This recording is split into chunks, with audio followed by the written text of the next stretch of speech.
السلام عليكم ورحمة الله وبركاته. الشما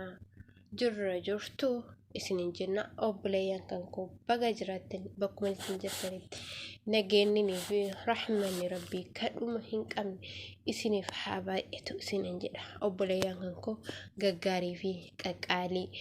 إجولي أرمو دم والله دم دامو اسن جالة أنا أقول ربي سنا جالتو isin jaaladha hunda keessanuu xiqqaan jenne guddaa hin jenne kana daawwatu sin jenne kana hin daawwanne sin jenne isin jaaladhaan isin jedha. Akkasumattuu obboleeyyan koo namoonni viidiyoon kiyya kun isin bira gahe laayikii gochuudhaan sabiskiraayib gochuudhaan nu bira dhaabbadhaan isin jenna. Akkasuma dodolaashoo maal qabattee dhufte jechuun keessa hin oolu yaa obboleeyyan kan koo. Wanni ani qabadee dhufe guyyaa har'a maalidha jettanii yaaddallaatu. Wanni ani qabadee dhufe waa'ee hajjiitii fi waa'ee caaltuuti.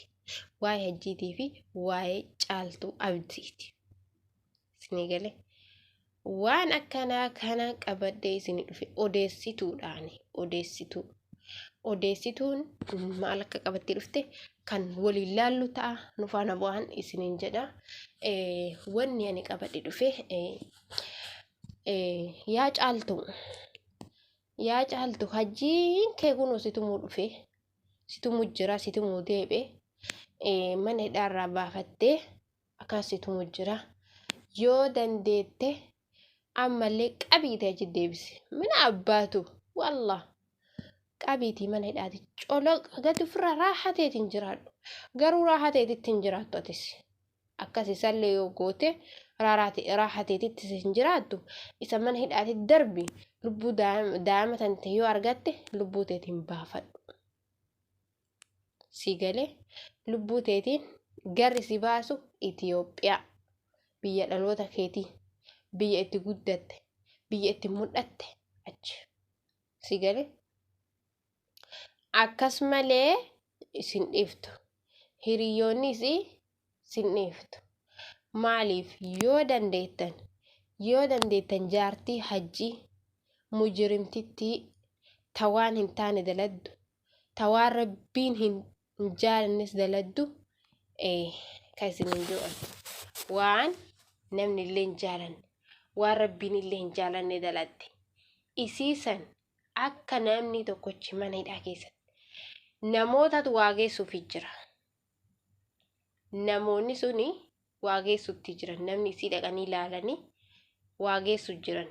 waa hidhatteeti miti akka isiin achi dhaadattu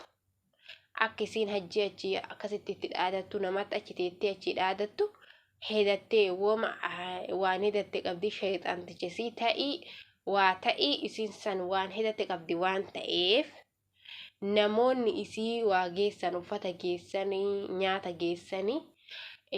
isii waa fidu jiranii waa godhu jiranii malee akkanaan waa adda abdatte ani kanaan si godhaa ana akkanaan si godhaan jettu. Isinii galee ana akkana si godhaa yoo ati kana godhu didde ani garum hundattuu ma'muun kee jetti yaa rabbii astaghfirullah maal maqaasii qaaqusan maqaase mukni kiyya si bira jira maali mukni waan nama godha mukni way waaqa ta'e way rabbiin ta'e mukni kiyya akkanatti du'e silaayyuu maala way lafaa kaa wallahi maal awwaalte jirti mukallee awwaaluun eegee galame dasee adiin awwaalte eega awwaalte inni ka'ee way waa nama godha.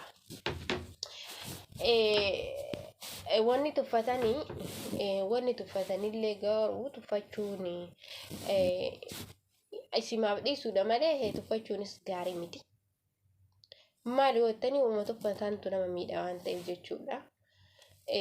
Kanumaafu namoonni isiftan saayidoo jechuudha. Saayidoo mana hidhaa san dirqamatti itti murtaa'uun waggaa 5 kamaali. Waggaa 20 wayi umrii isii jechuudha. Umrii isii itti murtaa'uudha. Maaliidha woo jettanii intalli tun sirri nama galaafatti dhugaa. Tuni jismiin isiillee mataan isiillee waan hin taane guutamee jira waan ta'eef nama galaafatti dhugaa rabbii nama miti ani garuu sodaadheeti miti sodaadhee asi naan hin jenna sodaadheeti miti kan sodaatan rabbii tokkocha laa ilaaha illallah isa qofaadha malee nama sodaa miti garuu isaan shayxanaa waliin jiran an shayxana sanis hin sodaadhu laakiin namootuma achi keessa jiruuf je'eeti malee kanaafiyyuu isin warroon isii tana isiftan hajjiillee maaf hin ta'in daamattiin isiin qaaxxu maal du'e akka du'etti jiraatu akka jiraatutti baraan waliin himiif daamatan ta'uu barbaadde waan ilmoon namaatu waan akkana waan hin taane kana abbaa kiyya yoo jedhanii itti mara waan kana dalagaa yoodhan daamattiin sammuun isiituu naganaa gara hin argatu abbaan kiyya waan akkana dalagaa jettee yaaduu dandeette yoo du'e akka du'etti du'e yoo jiraate bara akkanaa waan kana dalagee mana hidhaa keessatti ganaa itti murtaa'ee jira kanuma himtaa fi daamattii tanteetillee rakkatin caaltu maal jechuudha ka du'e iyyuu du'umaaf dhabanii du'e hidhanii dhabanii ka jiraatellee akka jiraatetti mana hidhaatitti achaataa bakka wallaahi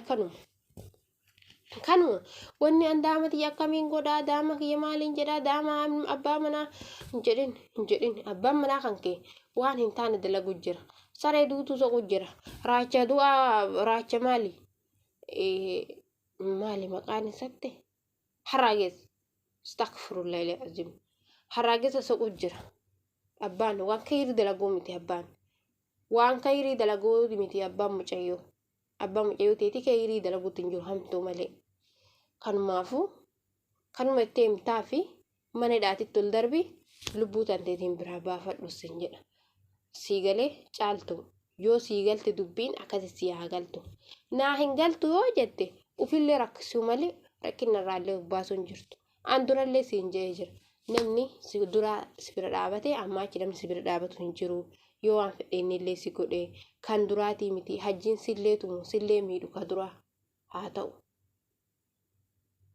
ka ammaa kun bira dabaraadhaa siin jedheetiin jira